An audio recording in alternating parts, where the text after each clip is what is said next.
You know, you go in a doctor office, and you wait for a lawyer. You just go in an office and you see them have some magazines spread out on a table. You ever take up one of them yet and look in there. And you know, Cuba, they're near to Jamaica.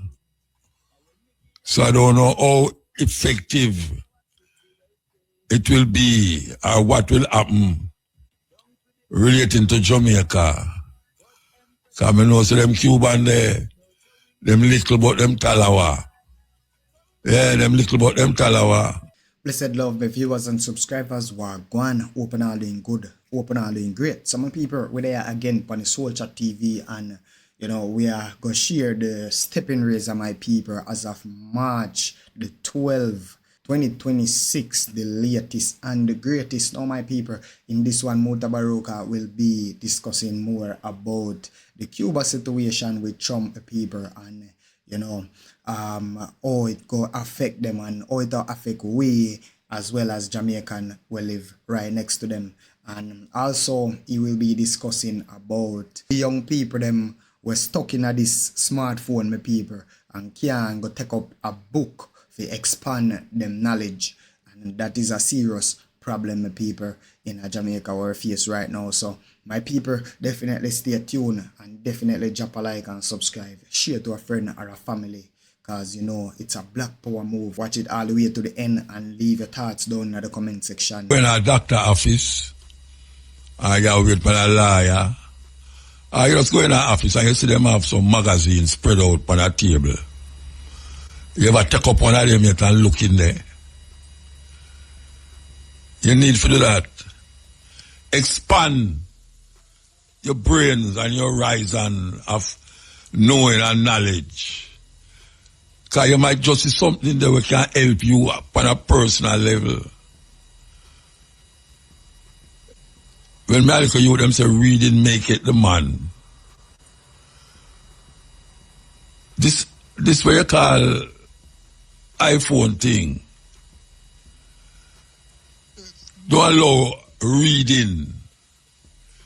Because even though sometimes you woke up reading in the night, the thing that catch your eye more is the visual and the antics we are going with the visual, and then the talking with the visual. Don't allow for analyzing and criticizing in your own consciousness. Read a book, man. Marcus Garvey tell me, philosophy and opinions of Marcus Garvey, him say, if you sit on a bus stop and wait, make sure you carry a little book with you. If you wait for a bus, if you're in a taxi, draft your book and read it. For your journey, you have long journey. Some people are drive from Kingston to Portmore. Read a book. Beneficial. You might frighten if you see how much it expands you and make you even go deeper in your thinking. Because them little youth come up now. The book where them supposed to read, them not read it because them have the phone. And the phone don't allow you to read, because when you read something, it connects with you and make you start to really figure out things in your head. Read a book. Yeah, man, read a book, man. That is what book they're for. Read all the Bible. Yeah, man. Read the Bible. You're not frightened to know, say, you see things in light where you never know, say, they're there. And things where you hear people say they're there, and misinterpret it, and confuse what the thing. So you read it yourself. Read. Very important. So, may I tell you, man, I feel it. I feel it, Rasta. Knowing who she is, we never have no argument yet, we never You know, we're just joyful in the studio. Joyful. I should name Joy to Joy Morgan. Joyful. And the sister just gone, so. May I tell you, Rasta, this thing out of hand, it get out of hand. Every week,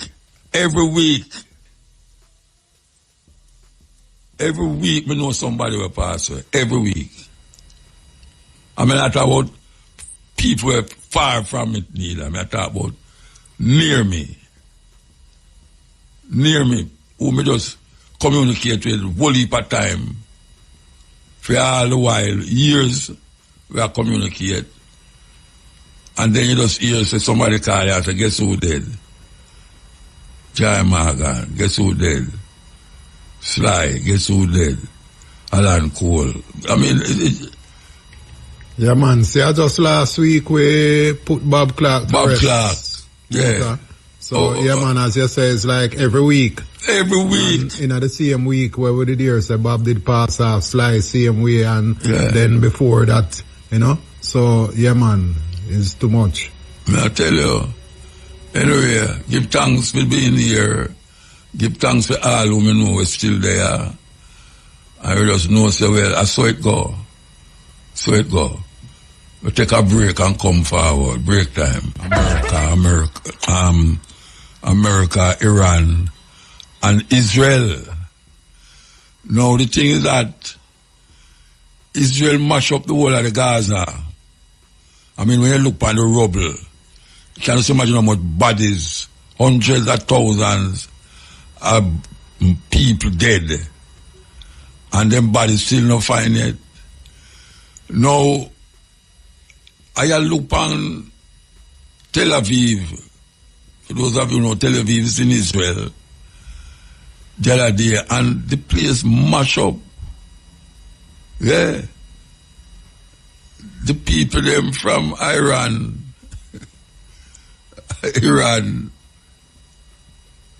Persia, mash up the place. And in turn, them a get mash up too. So it's a mash up thing. And it's still a go on. Even though Trump say, yeah, he might claim victory now because he can't wrap up now, but him no win no war, you know. That brother is no easy, you know, Rasta. The man no win no war, but he might claim victory. Because he want to stop it, but he don't know if he go say ceasefire. He don't want it to look like, say, him a bow. Because he not a problem with the American population. Them never ask for no war. Him never ask them if him can go to war. And that is really a problem to Americans. Especially when them say Americans are dead. And especially that school where them bomb and kill 100 odd children. That's that terrible thing, act of crime against humanity, that. But him keep a going like say, why them a win the war, them alright, them so stop. And these Iranians, them know nothing about ceasefire, because him say, the last time them ceasefire, them did not ceasefire, and the people, the Israeli them, the American them, they still at them. It's a terrible thing I go on right now. I go through the street there for 100 an hour, about $15 a barrel. So I want Jamaican people brace for that, you know. Yeah, I forgot to start map out exactly where you go, where you drive go. You can wild drive and loose drive. If you go to A, you go to A and go home back. So the gas I got terrible. Yeah. All the gas on the island I got terrible. So with all them wolipa stop and start in the traffic jam them in a Kingston. Even in a Wichita. And in a Mobile. Some serious traffic jam. it going to raise one problem with people who buy gas on a regular basis and then end up now say they might have paid double for the gas because of that war we are going. So I want to tell the people them say something is coming. Watch out for it and prepare for it. Because even the food will get affected too. Yeah. Even the food. Whole heap of things. Because it's oil around the world. Oil around the world. That is why Trump after it so. Trump after the oil and everywhere him go, oil him a look. We want to play this. We want to play this. The Middle East just exploded. This isn't shadow warfare anymore. U.S. and Israel struck Iran. Then Iran struck back. U.S. bases in Bahrain, Qatar, Kuwait are under fire. Panic in Bahrain. Neighborhoods evacuating next to U.S. Navy HQ. The Red Cross is screaming. A girls' school in Iran hit. 40 dead. A dangerous chain reaction. And world leaders? Totally divided. Russia just mocked us diplomacy, reminding America it's only 249 years old against a 2,500-year empire. Norway condemned us and Israel for preventive strikes violating international law. Pakistan and Oman are yelling, "Not your war, Washington." The EU is evacuating citizens. Philippines is in full-blown panic over 2 million trapped workers. Iraqi paramilitaries are threatening hell on American bases. The world is on edge. The world up on edge. We're going to take a break and come forward. Yeah, I sing Panchai, man, and it just, it's almost scary. Yeah, it's almost scary, man, that somebody who, well, a long time you don't see her, but the last time you see her, she was joy, said we, joy, very joyful. I'm going to come here now, say she gone. I don't know where I'm going, but I guess everyone will go and reach it, so eventually, yes. Fully for accolades that take long. By the time I read them, the program would have done. So, sir, so good afternoon. Good afternoon, Mr. Baruka. Oh, you know, man. You Good never to miss be here again. You never miss me. Of course, we miss you, but you look like you forget all about me. Oh, you're on the program now. I'm going to forget that you're on the program now. All right, fair enough. Tell your colleagues thank you for giving you a little pinch. Yeah, I know. And that them tell you. Big up Vivian. Why y'all know her name now? Yeah, of course, we know her name. You sure shadow don't have IRA FM, don't have IRA there? No, man. Not all at right. all. So we could get into it now. We are talking about, well, a brethren called me yesterday, and they talk about accident, where I'm getting out. And 2 accidents. It was unfortunate that the car where me na lick one, the truck, where the car where me na, a car lick him, and then a truck come lick him again. The bottom line is that the first car pay up some money, him say them give him $100,000. But the second one now is the one we have a problem with, and that are from 2019. It happened, and him can't find the person. When him hear say the person, they up my police station. When them go there, them say him gone away. No, I want you help him for me do, because him almost a cry. Oh, him keep going and coming at the same place, and him still can't get nothing compensation for the damage him car and things. So, so tell me something. This was a court-ordered payment? No. Them come to an agreement, say him will get almost $500,000 or something like that. Right. The other one, him get $100,000. This one, him supposed to get $500,000. Him keep going there. Them tell him to come back. Every day him come back. And that happened from 2019. Okay. And now him can't find the man, because I'm here say the man got away. Okay. him not have no paper. Me ask him if him have the name of the man. Him say, yeah, but him not have no number. Him not have no, him don't have the truck number where he came.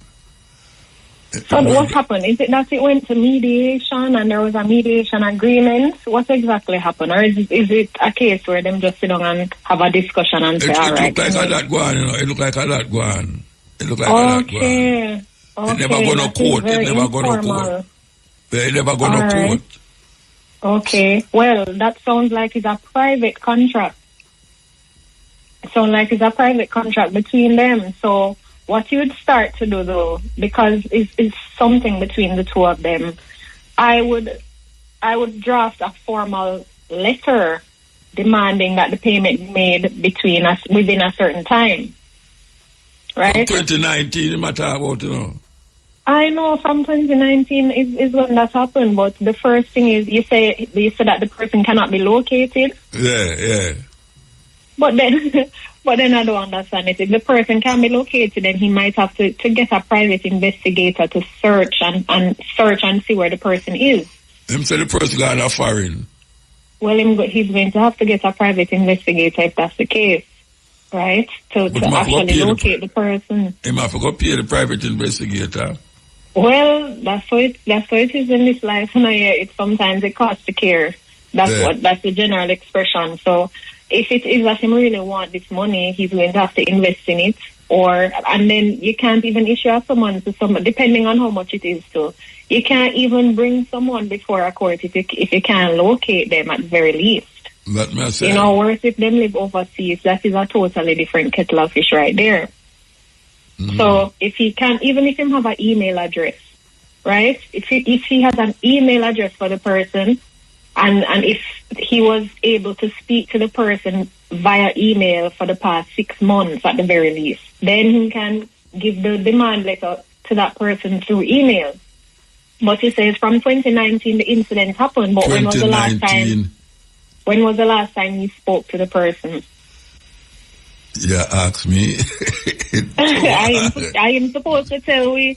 Don't ask me that because I'm supposed to tell we. If I'm like him, I cry upon the radio.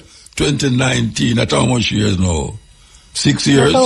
No, that's almost 7 years. No, yeah, 29.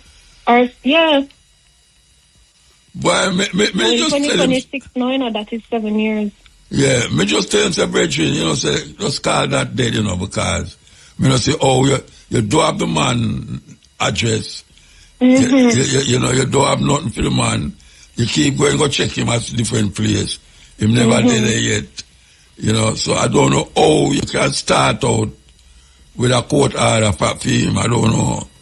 And then Muta, the next thing too, you know, there's so many complications with this matter because there's a limitation period for personal injury claims. You know, even if him gets up and decides they want to sue the person, 6 years is a limitation period. If you don't file an action within 6 years of the injury, then it's dead.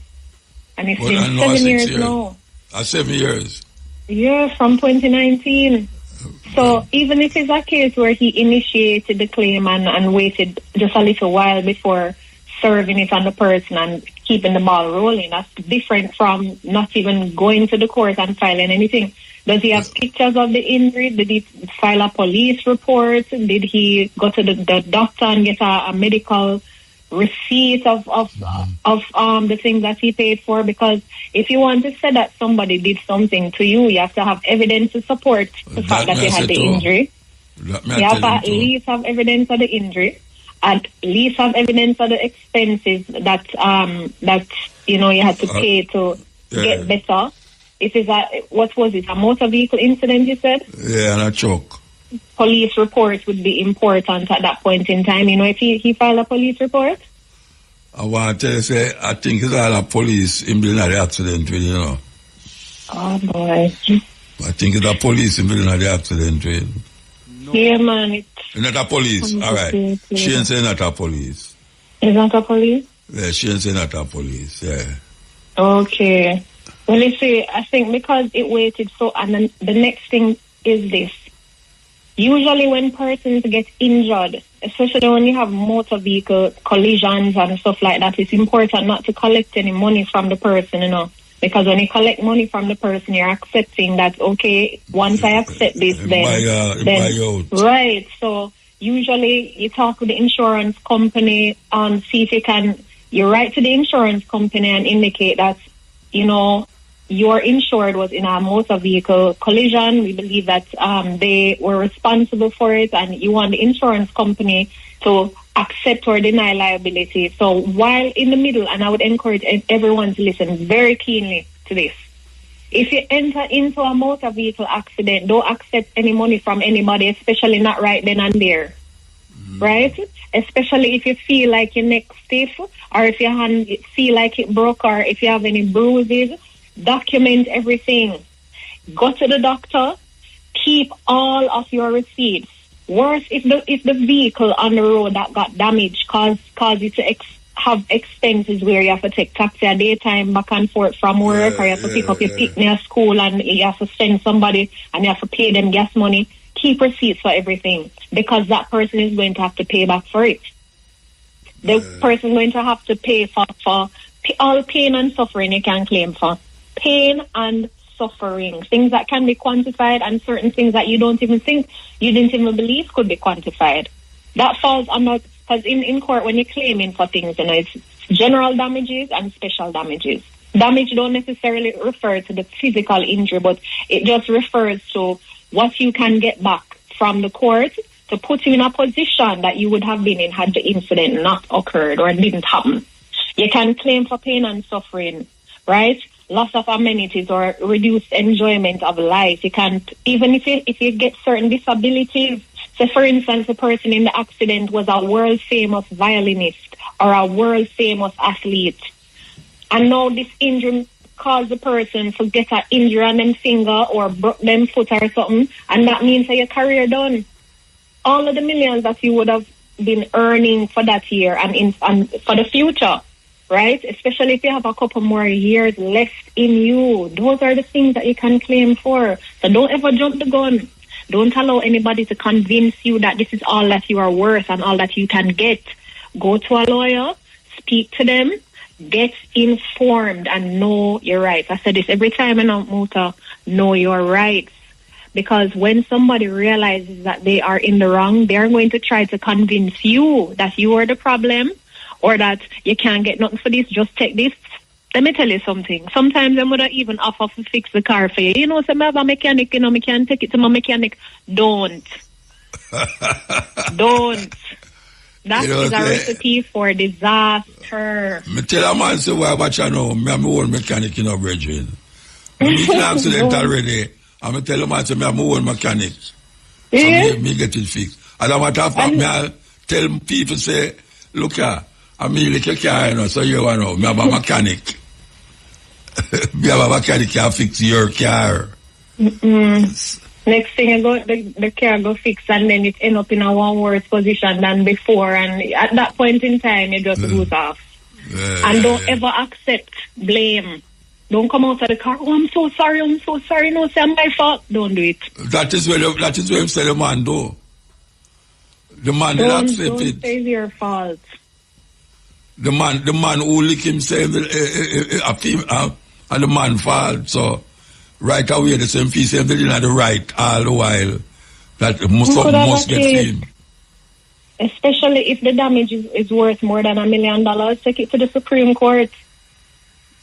I think they will offer him 500,000. That them say Shane. All right, so him did get $540,000 for the first case. But in this case, what did actually happen was that a truckman who worked for somebody else hit his vehicle.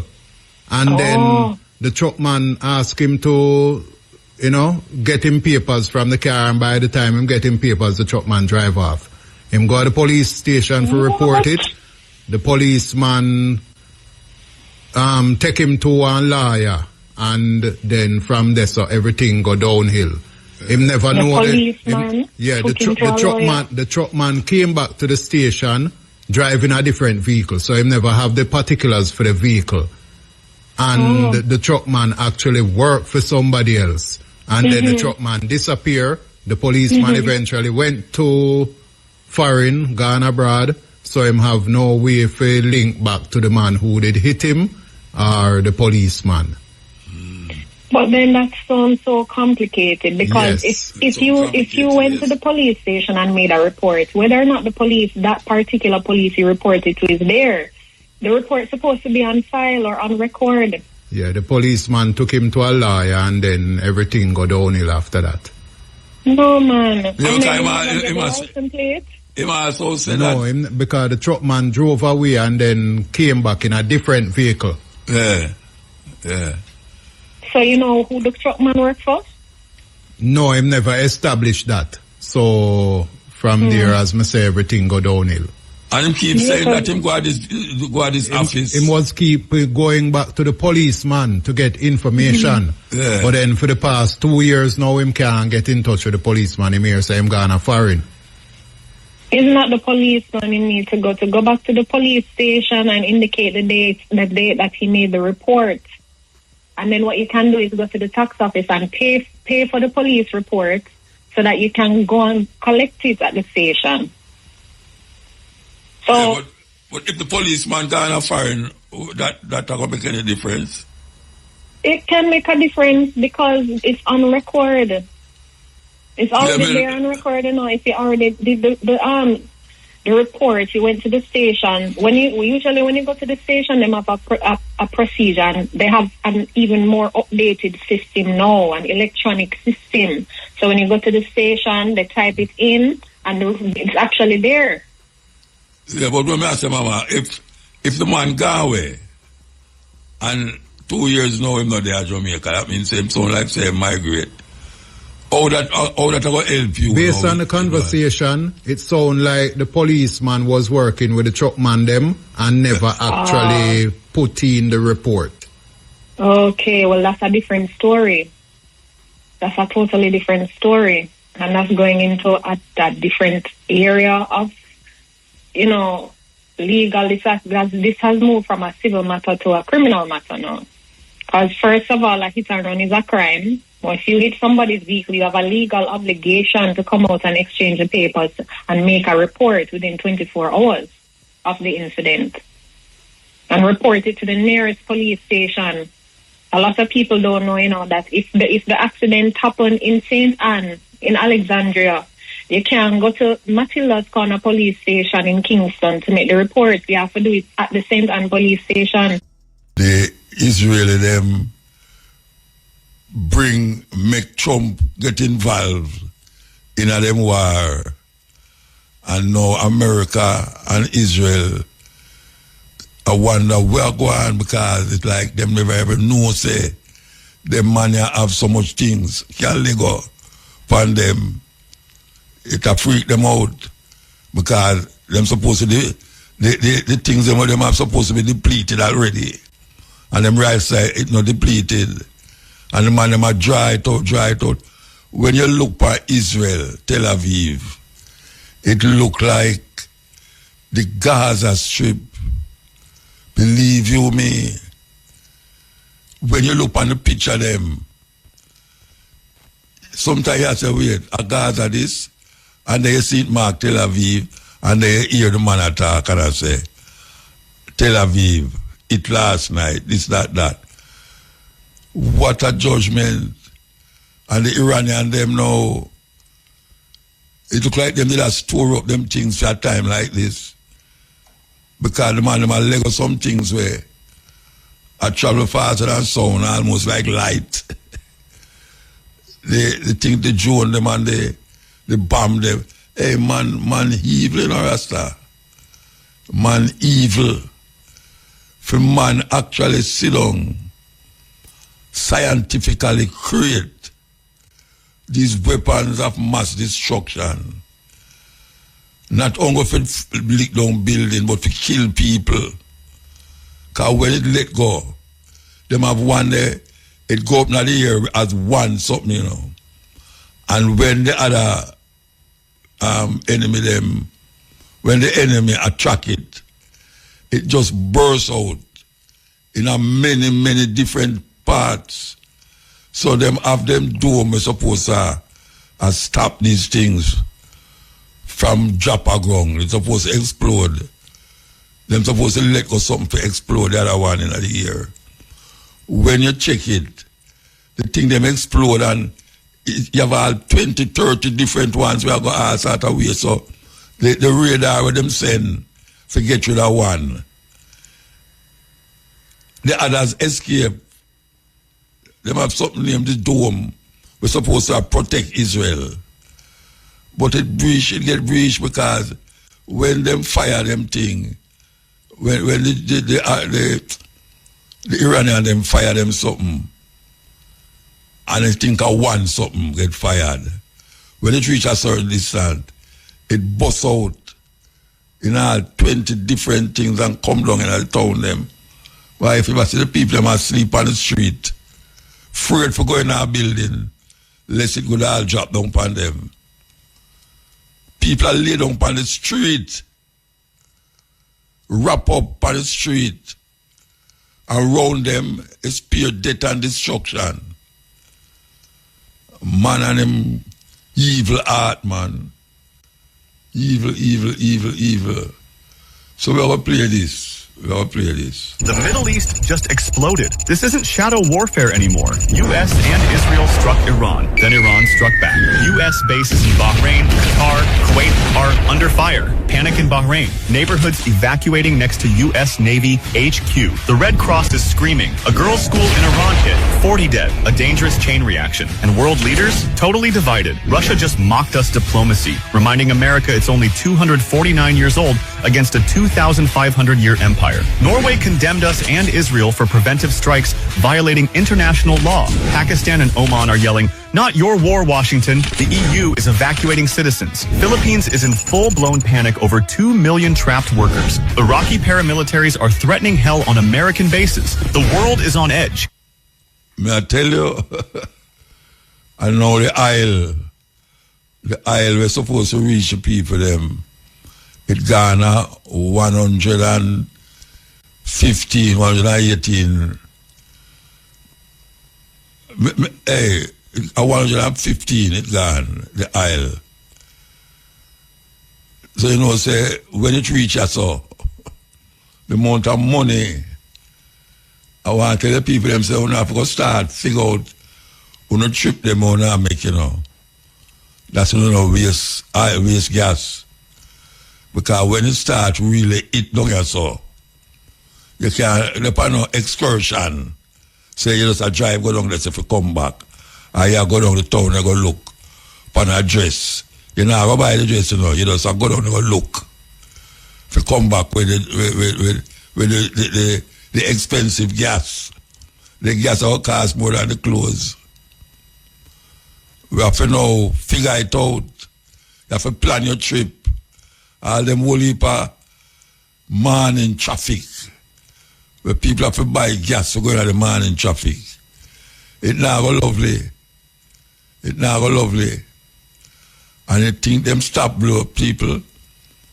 Them a blow up and a blow up. The thing is that these people in them part of the world don't think like we in the West. And I don't think the American them understand it. Them is a different mindset. Them tire and bump on themselves and go blow up a boat or a plane.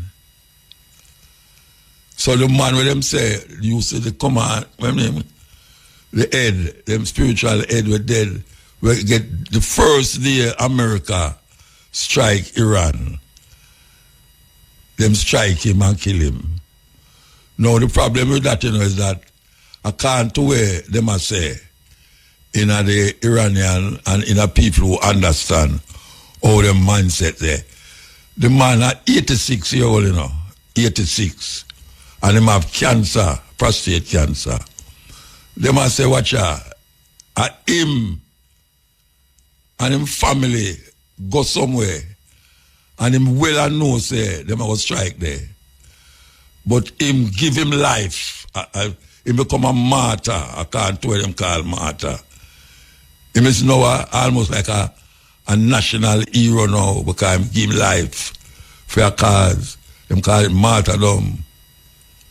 So it's not that him did a hide and a dodge.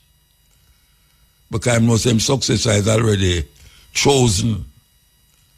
So when America say them blow up that man, it's not only him them blow up, you know. Some of them pick them and some of them family they dead there when them drop the bomb and kill him. But them they dead there and don't move. Now most people at the West are not going to do that. Because them in a for them mind, you know, when them die for your cause, it's a noble thing. It's a noble thing them do when them die for your cause. Them no care. That's why them tie and bump on themselves. A whole heap of them and blow up themselves and blow up everybody around them. So the man dead. And obviously America did feel say, well, him dead. The first lick the war now go on. The next day, the man's son take over. The man's son take over. And him a run the thing, you know. And believe you me, the amount of destruction. And the way you say, you know, him not only attack Israel, him attack anywhere in other part of the world there, where America have something, them a go after it. So them blow up all some of the army, which part America have certain army headquarters and embassy, them blow it up. And call the country where the thing there and say, look here, we don't have nothing against Sunni, you know. America, we have something against. I don't know, put America things in our country. And them we attack. It's not like them a fight the other Arab them. Because they make it plain. So it's not uno we are lick, you know. We are lick the American base them we wanna have in our country. And trust me, them did lick them. And the biggest thing out of that now is that America gonna make I don't know, it's a mistake. America gonna make a mistake and lick a school and kill 100 odd children. And Trump did there say, the tomahawk where them use, them buy it from America. I know I use it against them own people. When them do whole investigation, everybody are investigated. It's like a freak thing. Them a try bomb somewhere, and the somewhere where them bomb, they near the school, and some of the thing them where them bomb, where them use for bomb up the place, bomb up the school and kill 100 and add picnic, especially little girls, and that turn away America, whole heap American, get turned away from it now. Even if them did not defend the war, when them hear say America, them own country, kill 100 and add picnic, it come like when Israel did a ban Gaza the other day, still a bomb it, and I kill picnic, and I kill everybody. Now, the Iranians, them a Lego missile over in Tel Aviv there. Me I tell you, so I'm going to see what happen. We're going to see what happen because it's not a lovely thing to see. And for hear, we are going in them place there. And the thing it going to affect we. Yeah, it's not like Iraq. Sorry. It's not like Russia and Ukraine. When it comes to oil and all these things, it's a different thing because the whole world need oil for run them place. And the Iranian them block the port where the oil supposed to have passed through between Asia and Africa there, them block it. And say anybody will pass there, them pass at them own risk. So right now, we don't know what will happen. All we know say, we are going to feel it. Not only with the oil, but every other thing will come into the oil, the country. You have a different price on it. So that's why I say, we have to prepare for count to penny them. Count them because a serious times ahead. You man all about say, and the apocalypse. People love say them something like, follow the Bible now and say, this is the return of Jesus ready. A man say him find archaeologist. Archaeologists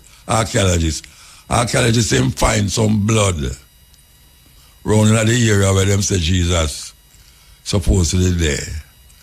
And the blood was alive. I mean, I talk about no show business, we are talking about real thing. The archaeologists say the blood was alive.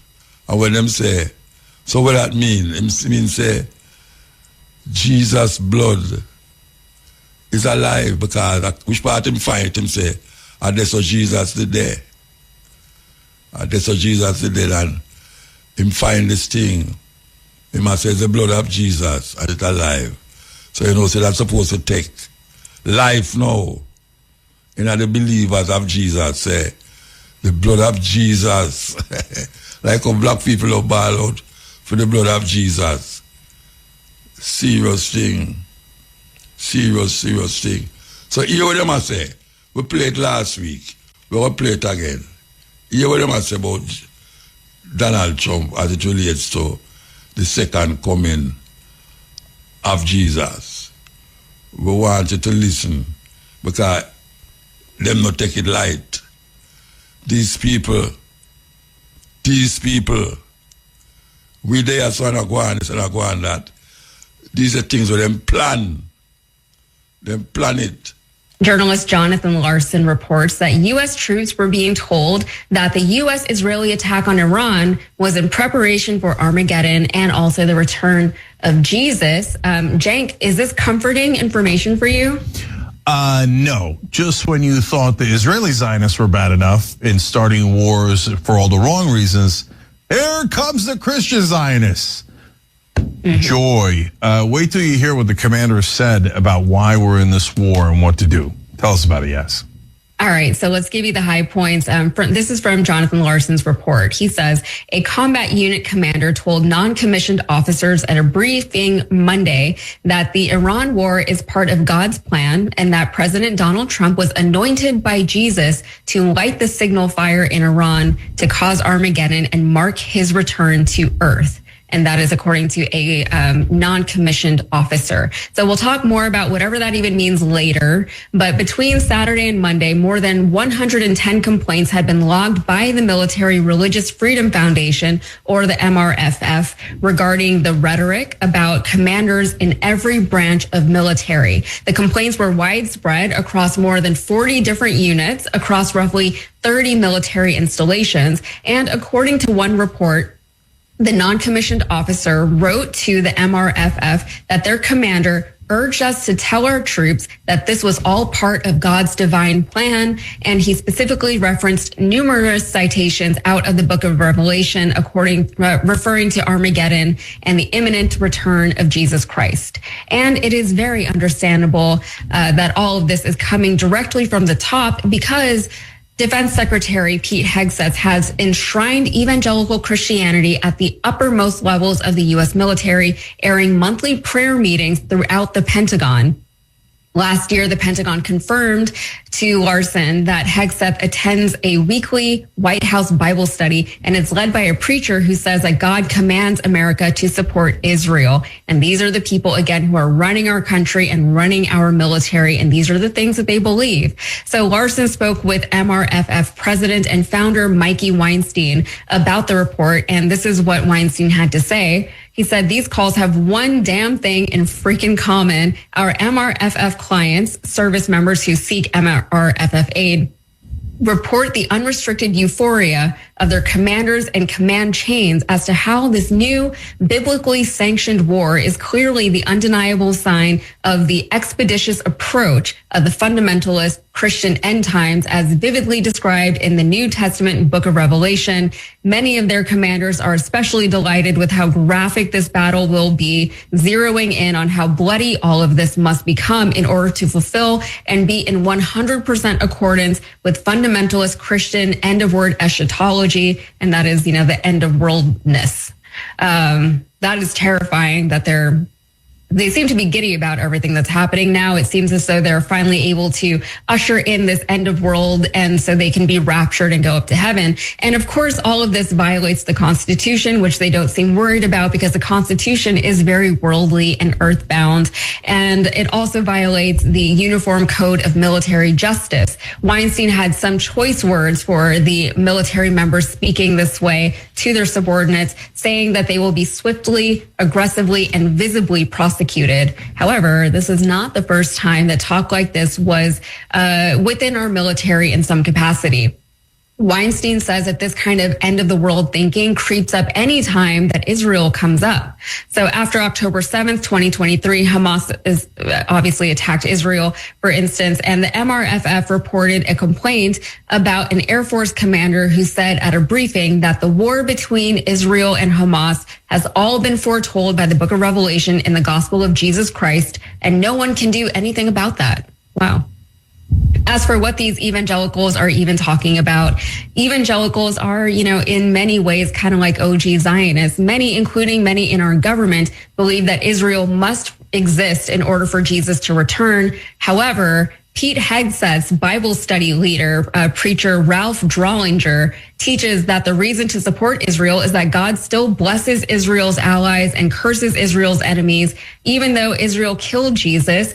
And of course, this is rooted in historic anti-Semitism. So if you needed more proof that our government was being run by evangelical Zionists, I do have a quick clip to show you. This is Republican Representative Tim Burchett. Okay, so you hear that?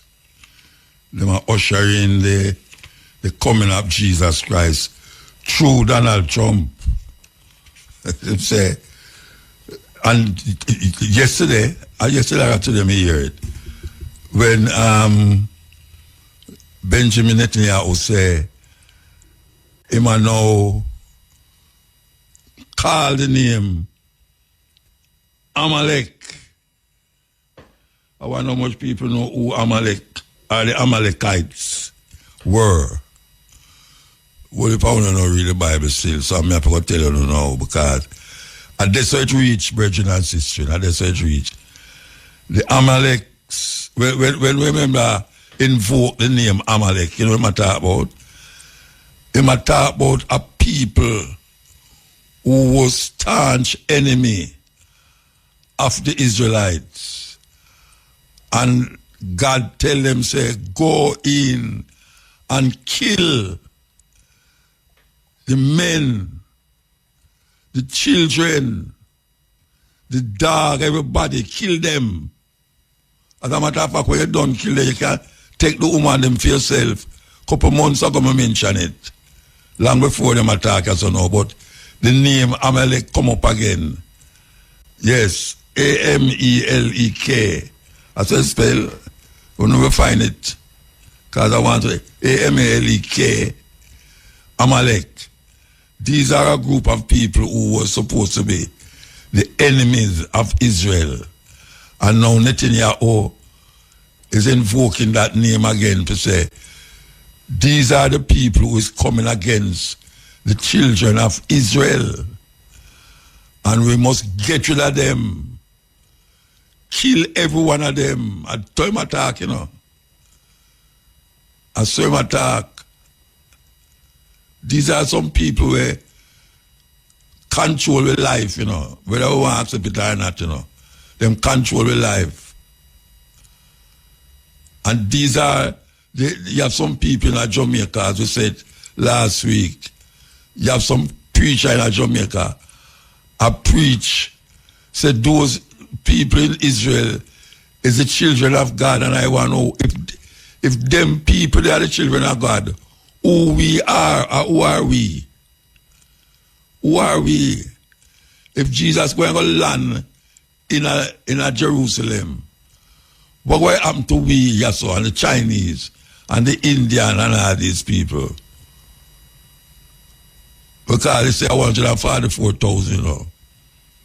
The last part of the Bible says 144,000. 12,000 from each tribe. So how we fit into that? How we fit into that? And now them a bomb left and right and center.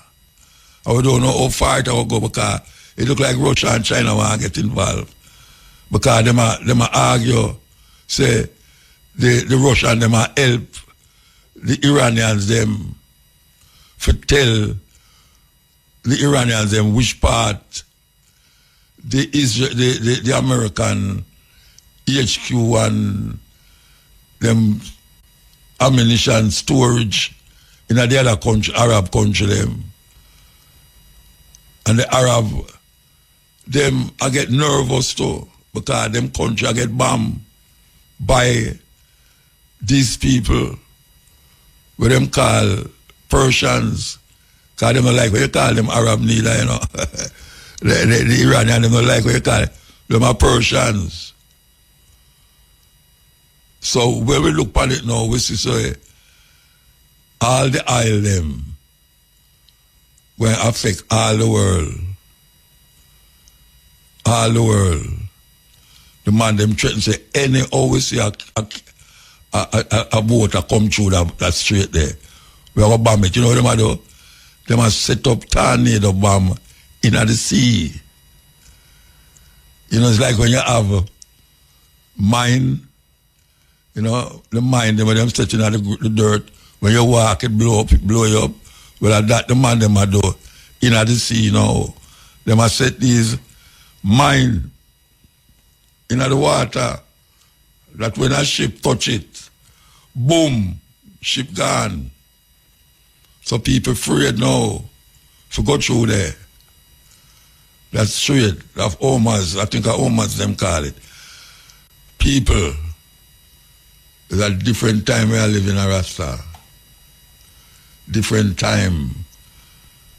All we have to do, just remember who we is. We are African people, we were there before the whole of them. And we were there long after them gone. And some may see it and I don't know about the next man. Black people were there long before any other group or race of people were there. And we were there long after. Long after. So all we have to do is just take care of ourselves and know, say, the man next door is not necessarily your enemy. You have to know that the man next door is not necessarily your enemy. You know, we are our neighbor's neighbor. And all of them must have some friendship and kinship. You know, some people that say, them not keep friend and all them foolishness say. By the way, I should have played that tune there. Man, I say them not keep friend. And now we need it more than ever. All the way need a friend. All of us. And we have to recognize that. Or else, boy, we goose cook. Yeah, man, we goose go cook.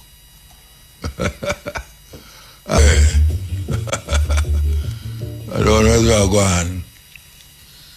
I don't know where we are going, but we will take some phone call, as we say. We will take some phone call. Don't know what's happening. We're going to play. No, I am getting confused now.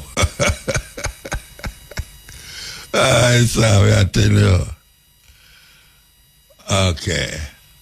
We'll talk about how the African them wake up to the reality that them now go keep allowing white people to come in Africa, come take out their mineral resources and carry it go back to Europe, or take it out and give them penny when them gone back, them go sell it for $1, $2, $10, and then the African them get on go penny out of it.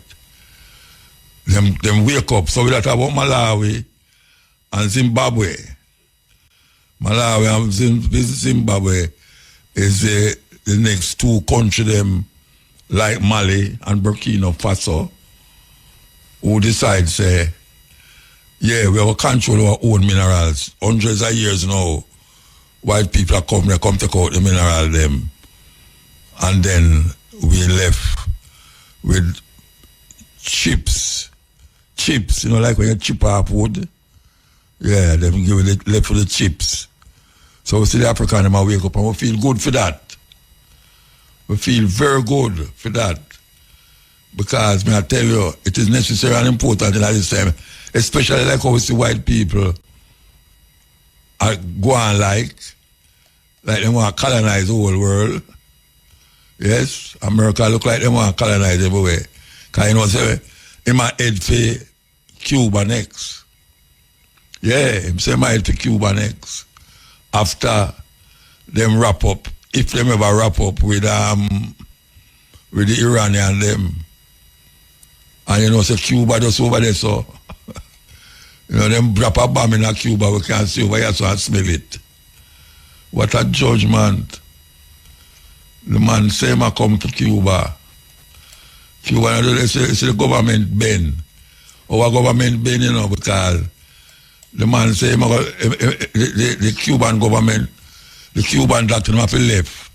And him cite something where, I don't know where them have to do with it, you know. When the doctor them come, them take with them passport and keep it. I think one of the reasons for that is that them don't abscond and end up in another country illegally. And them not been about a runway. Just like our whole heap of Cuban.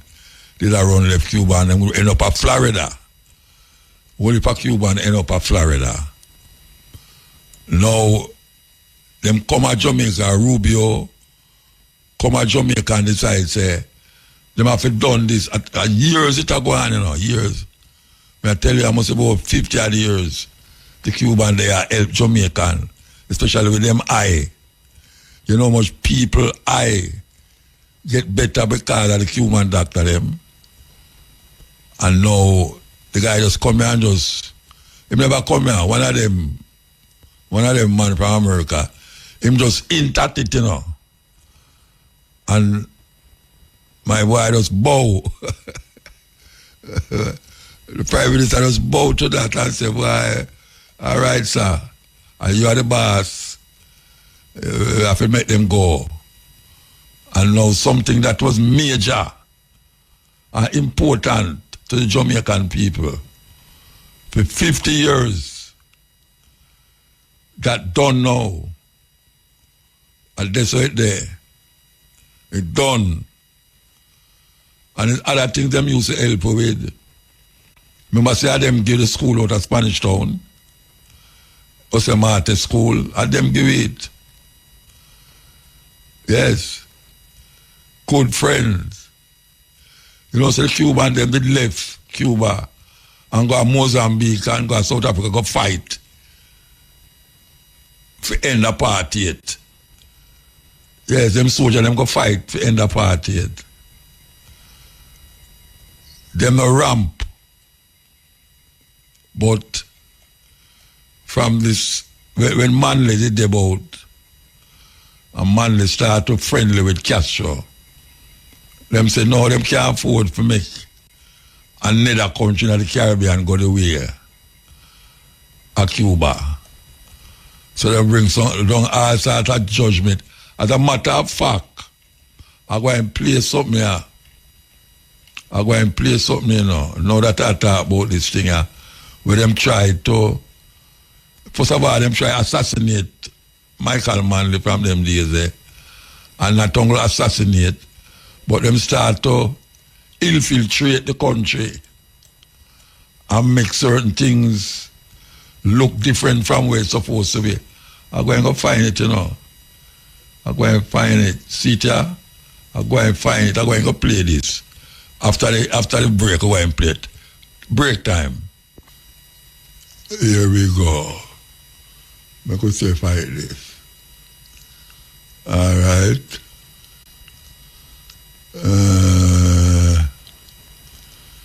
I could say.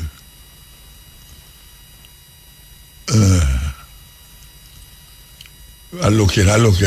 All right, that's it. Okay, here we go.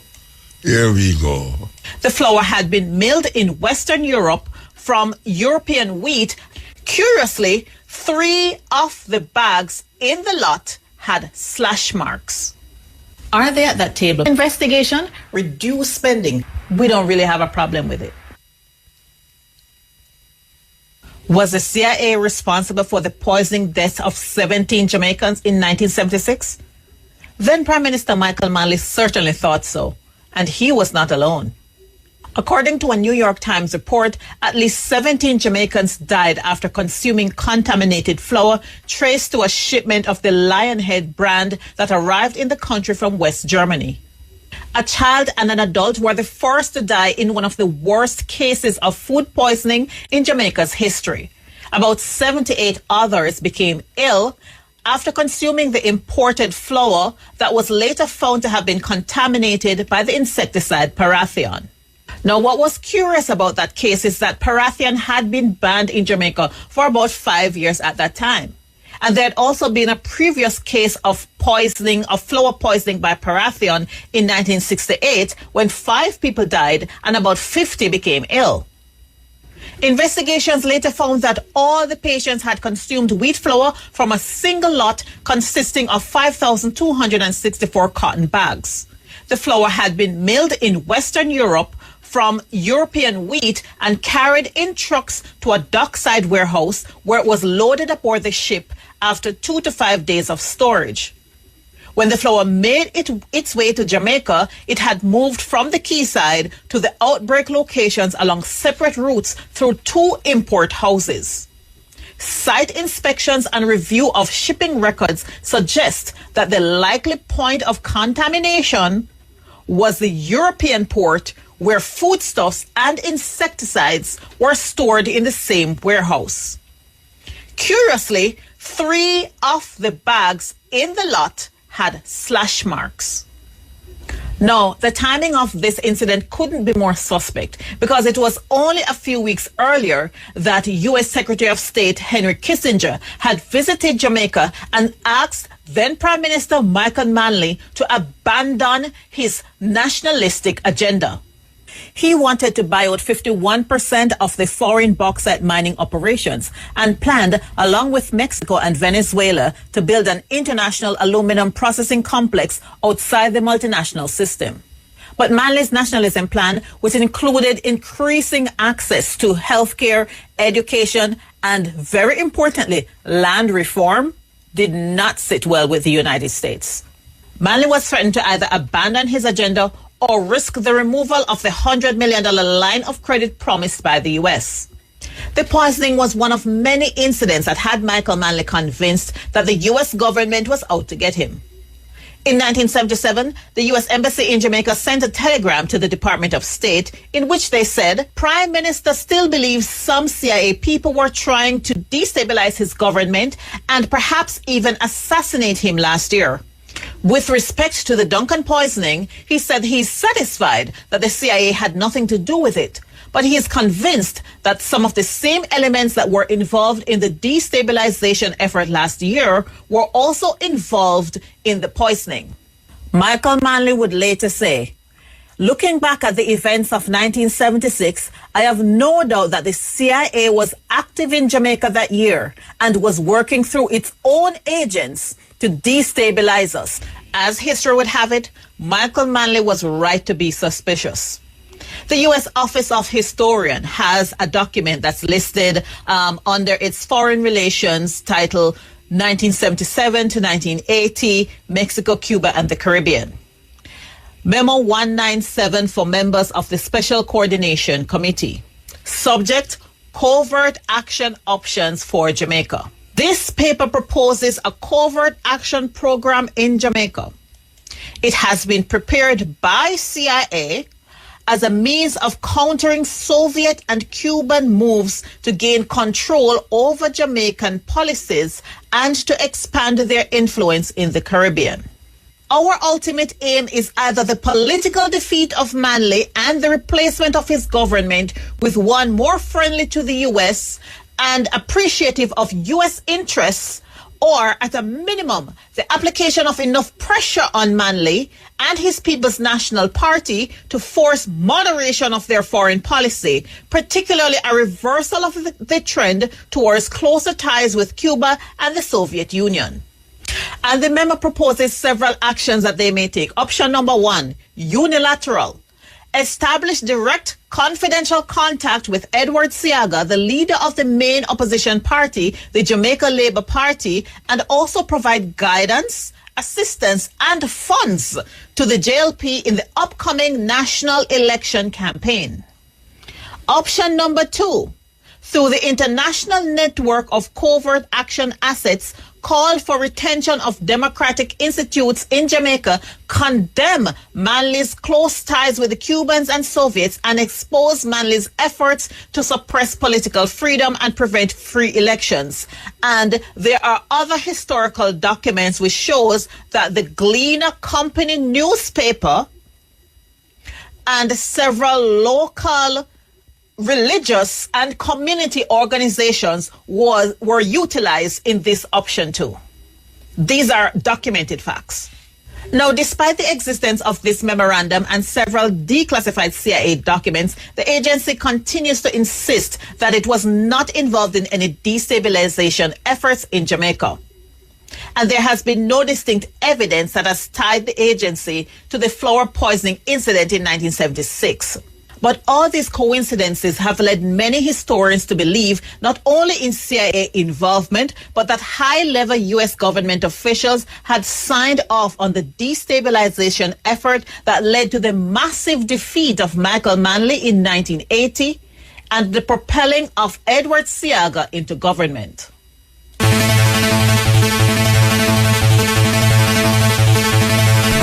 be in the place of... Yes, them there are some real thing. I know say that happened before a whole heap of ones who are listening me born in the 70s. Yeah, when we hear about it, that time I live a bush. When we hear about it, man, it was something else. Flower pies in Jamaica, and it also reached a stage to where them did I say the coconut tree them did get a lick too. Yeah. Coconut tree them did get a lick, but it's a history. It's a history for no too.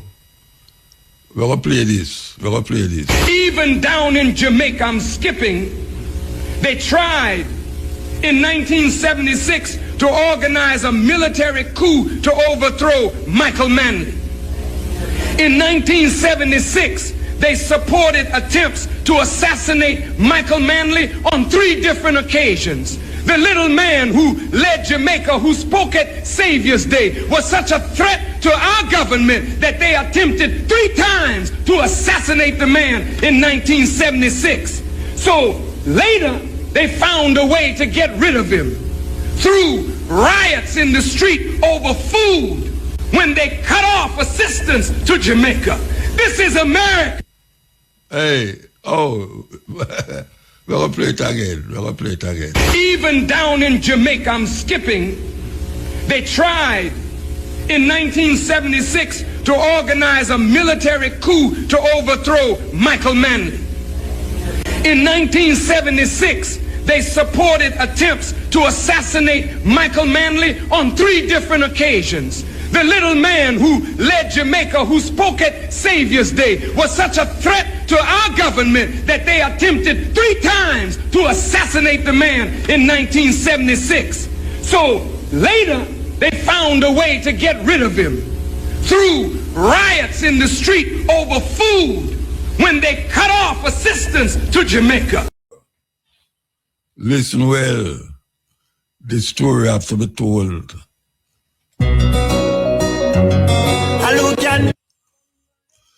Iran, they point them finger to Jamaica, to Cuba.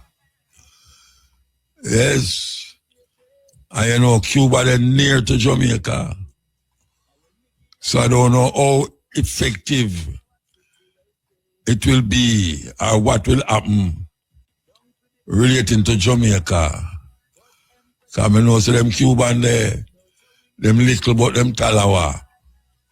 Yeah, them little but them talawa. We don't know what going to happen.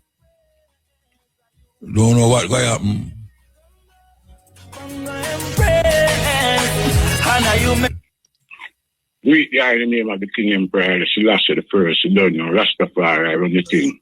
Yeah, man. Muta, remember that word, yeah. Agatsune, Agathosune, Rastafari, that. What mean? No. What the word I mean? No.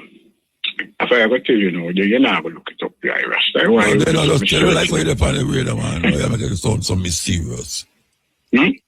You make it sound mysterious. Yes, You just tell me like why they're on the radio. That's why others can't hear too. Benevolence, the greatest heights of diligence and righteousness. See? Yeah. That it means. That's a Rastafari.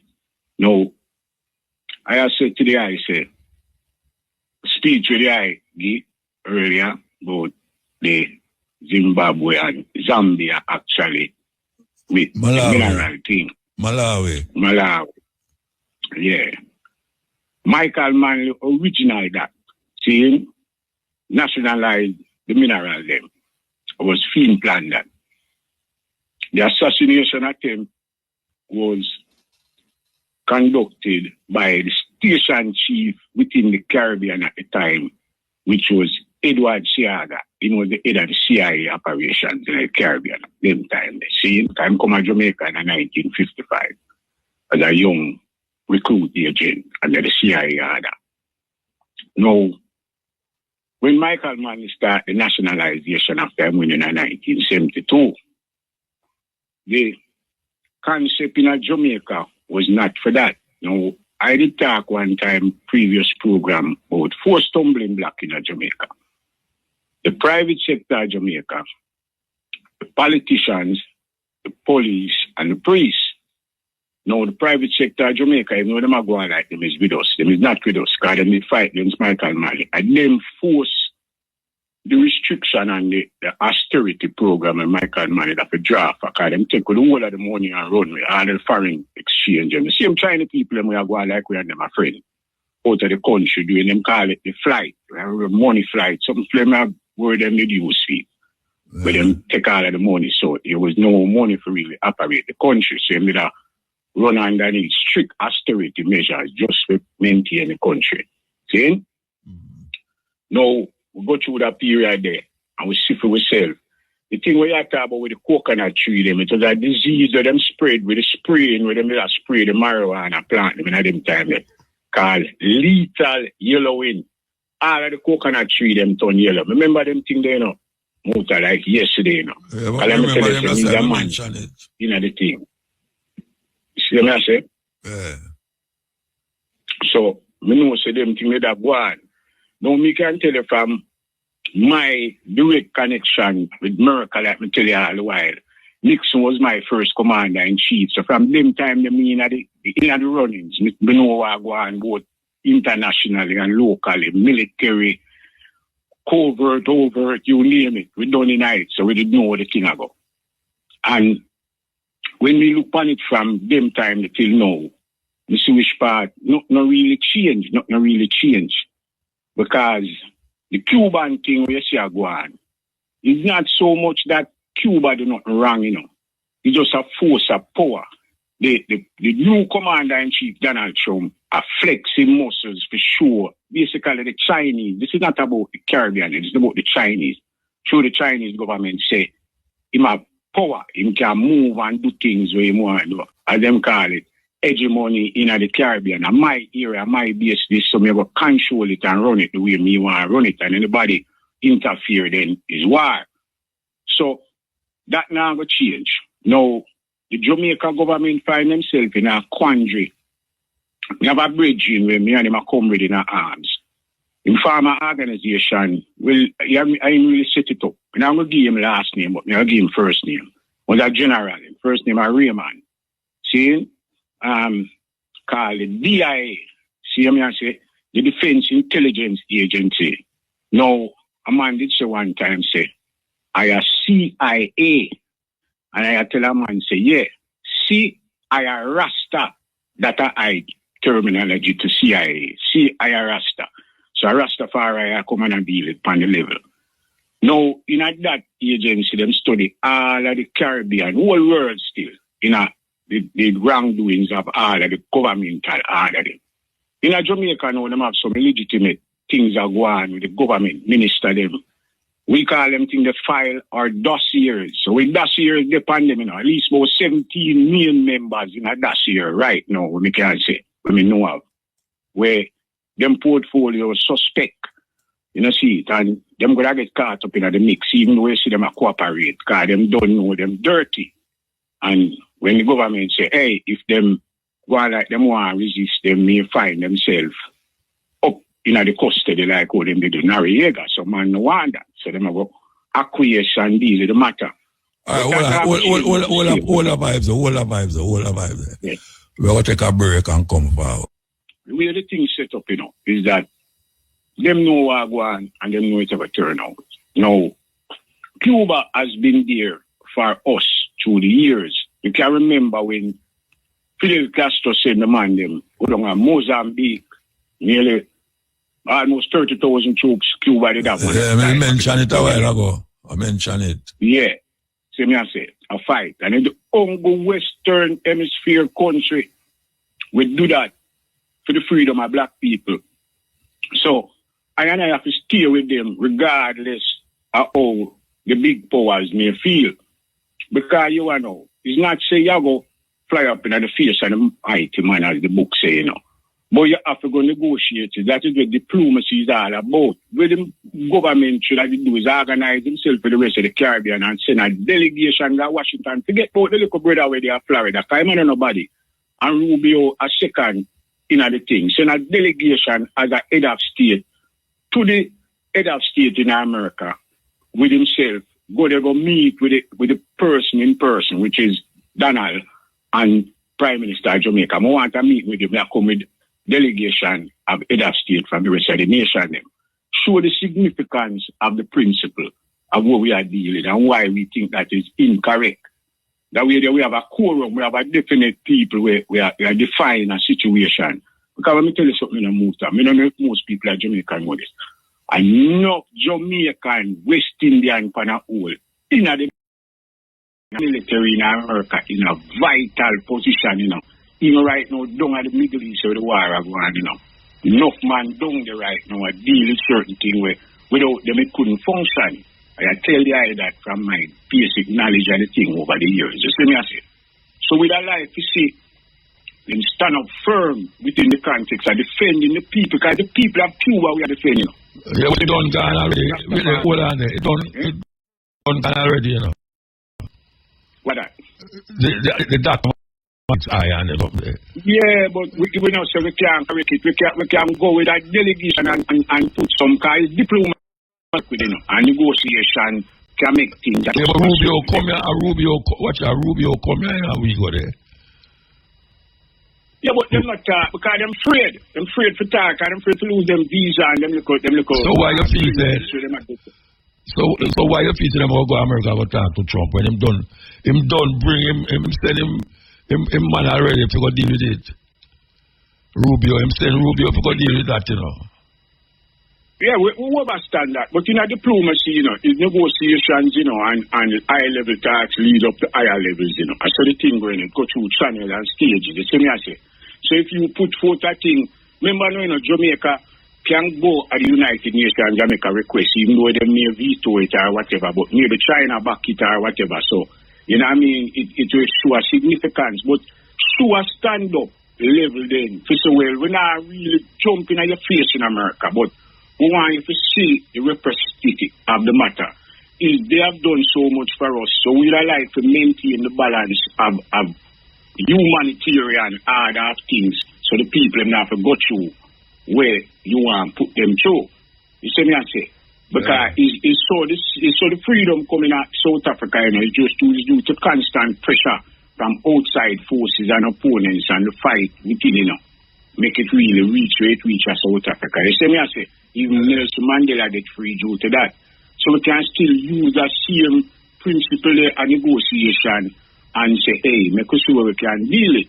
You know what I mean? Because them say, nothing beat a trial but a failure, So you have to do something to make it look significantly more effective, like we want to work with the program to keep the people within a certain realm. Because humanitarian crisis will come to Cuba, I tell you that. And it will affect Jamaica, regardless of what you say. It will affect the whole Caribbean. Yeah, I tell you, it will affect the whole Caribbean. And then it's like a domino effect, like how the man is that talk about with communism if one fall. That's why the whole of it gone Vietnam, to go fight the domino effect, See, and it still fail. So you can see, say, more time you have to apply a certain amount of pressure within a degree, a level, and make them see, say, look, it now will work out because it will be detrimental to the entire area, to the region, period. So, make a look on it differently. You know what I mean? And like me say, Rastafari lead the way. Because I man go study the word Rasta. And in a Sanskrit, if you go look it up in a Sanskrit, it's a Rastafari in a Hindi, almost in Nepali and Jail. The three different concepts over there. It means path or roadway or the basically open-mindedness of righteous living. And that Rasta meaning a film thing, And they might tell me say Sanskrit is a language before Greek and Latin. Ancient language before them there. So when a man say Rasta, that it means to say in the path, the liberty of life, of consciousness, and that we are dealing with, and that we are defending. To the whole world, I want them to know, say, we is with all of the struggles, all of the people we are fight for recognition of themselves, all of the indigenous people and the people we didn't know about. Rastafari did in at the forefront of the battle for this.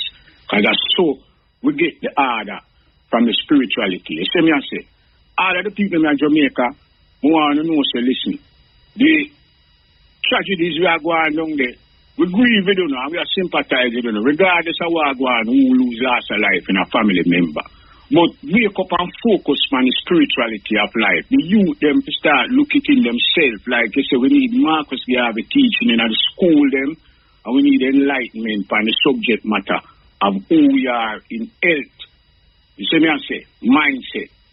They don't know it with Muta. Big up IRFM team, everyone, Shane, Dominable One, I clear Jackie Me Too. Be mother for me. Anyone of the Macafat album. Who you played for? Jackie Me Too. Jackie Me Too mother where they are Florida. You know her? No, I don't know her. I know her. You don't see it. Because we have bridging all over the place, and thing, So, yeah, I say, we know, say, one of the greatest that come to Jamaica. See me, I say. So, recognize it, All right, Virgin, give thanks. So I just let them out. Much life and more strength. Continue the journey. Carry the music to you. Okay, so we're going to play this. Some African history facts sound so unbelievable that people think they are lies. But every single one of these is documented history. Africa's past has been hidden, minimized, or ignored for centuries. Today, we are breaking that silence with real historical facts that sound fake but are completely true. Fact 1. Africa had universities before Europe. The University of Sankore in Timbuktu was active by the 12th century. Historians estimate over 25,000 students studied law, medicine, astronomy, and mathematics there centuries before Oxford became prominent. Fact 2. Africans performed successful surgery before modern hospitals. In the 19th century, the Banyoro people of Uganda carried out cesarean sections using antiseptics and anesthesia. This was documented in 1879 by British surgeon Robert Felkin. Fact 3. Africa has more pyramids than Egypt alone. Sudan has over 220 pyramids built by the Kingdom of Kush compared to Egypt's estimated 138. Most people never learn this. Fact 4. One African king was so rich he crashed an economy. In 1324, Mansa Musa of Mali gave away so much gold during his pilgrimage to Mecca that gold prices in Cairo dropped for over 10 years, according to Arab historian Al-Umari. Fact 5. Drums were banned during slavery. Colonial laws in Jamaica and the American South outlawed African drums because they were used to send coded messages and organize rebellions, including the Stono Rebellion of 1739. These facts sound fake because African history was erased on purpose. If this surprised you... So, you know, I want to hear him say, I agree with I say, Africa have more pyramids than Egypt. Like you must separate Egypt from Africa. When we know, say, Africa in Egypt, we take the break. Egypt in Africa, we take the break. Where the white Jesus must pack his bags and go back home where he came from. Time for Muhammad and Islam to pack their bags and go back to Saudi Arabia. Time for the African to start asking those uncomfortable questions, which you are asking me from a religious faith. Where were you? Who are you? Where? No, you're not asking me who I was and who I am. Ask me, what were you colonized to be? Because had the Chinese people colonized us, all of us here would have been Buddhists. Had Muslims colonized us, all of us here would have been Muslims. But because the British colonized us, then you say you're a Christian. The day you bring to me a recipe of how to change a goat to make it a sheep, I'll tell you how an African can become a Christian. My calling is that of identity. The fact that you can have 1,000 people who are in agreement to a wrong thing does not make it right. So right is right, even when no one does it. Wrong is wrong, even when everybody does it.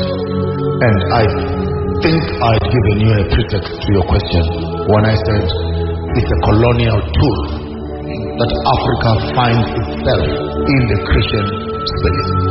If you go to Libya, you get to Somalia, you get to Egypt, you get to Algeria, you find it because of the Arab influence. Those countries are Muslim. But after you say they are Muslim, are they Muslim first before they are Africans? Or they are Africans first before they become Muslim? The question is, who are they? Self-determination, sovereignty of nations has to do with every race on the face of the world being allowed to be who they are and deal with the influences of colonization. Right now we're in the space where we are decolonizing. Decolonizing simply means we are resetting Africa to factory settings. We are removing all the unnecessary acts which are almost poet you, which are filled up in our minds toward identity, and say, but who are you? So my interest is not, I'm not even worried. Even if you told me that 99% of Africa is Christian, I'll still be asking the question, but who are they? After you have made them Christian, but who are they? And while on the same statistics, do further research, and you find that 30 to 40% of all the churches in Europe right now are up for sale. They are being converted into museums, into pubs, into recreational centers. It's there. So the question is, what is it that the European has now discovered about this Jesus infatuation, which the African is still excited about? But because Africans lost their identity and allowed other people to define them, we will be 50 years from now where Europe is right now. These same white people have abandoned this thing. Why? Because it's founded on a false doctrine of the whitening of God. False doctrine of the whitening of Jesus. False doctrine. Oh, I hope you will tolerate me.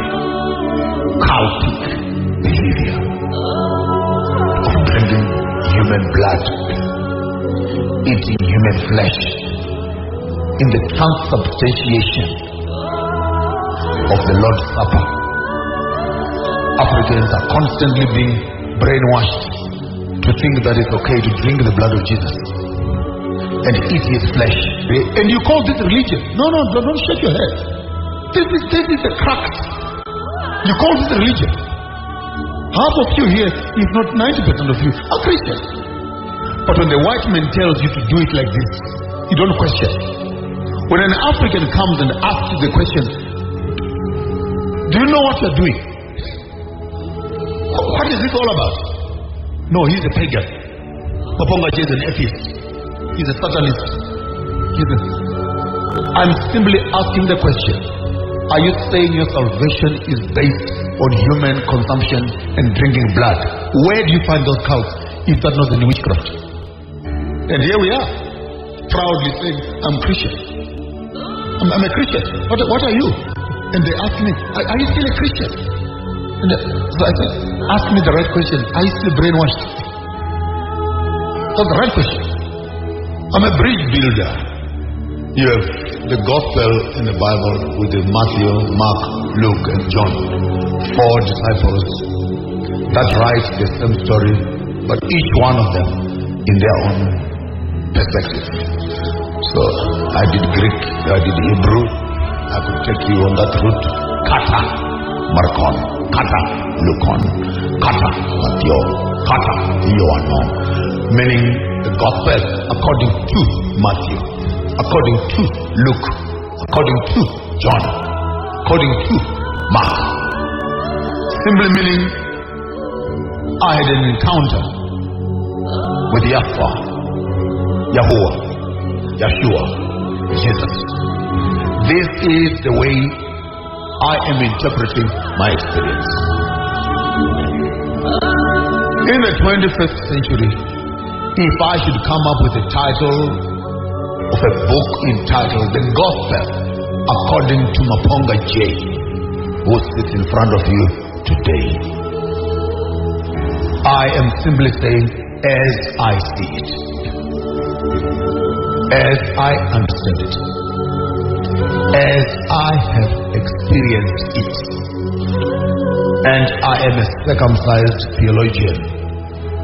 If God gave the Israelites Jerusalem, a land belonging to the Palestinians, the Philistines, the Hittites, the Amorites, the Jebusites,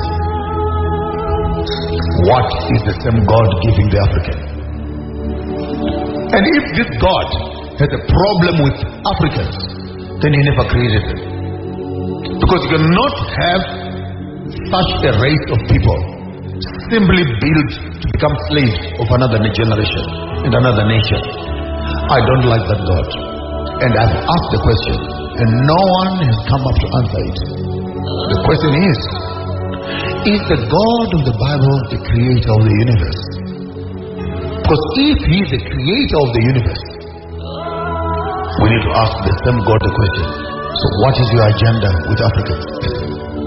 We understand the white involvement, their domination and their colonization and their whatever. I'm not interested in Indians and Asians, etc. I am a Pan-Africanist. I want to ask the same God, where is our land? Where is our identity? And if your God cannot accept me as an African, dress up like a white man so that God can accept you. Then you look at this God and say, hold on a minute. If you have a problem with the African and his identity, question, then who created this one that you have a problem with? Because it looks like you only favor this one. Oh, if a man claps one cheek, give him the other cheek. Oh, that's good for white people, yeah? What if a black man should clap a white man? Should the white man also give him the other cheek? How come the gospel only works with why and how, and justifies why an African must be colonized and abused by the white man? But the same gospel will not tolerate if a black man becomes the master becomes the Lord and implement the same law. If slaves must be obedient to their masters, it's beautiful when a white man is a master. What if we turn the verses around and say, what if the black man is the master? What must we do with these people that raped our mothers, stole our land,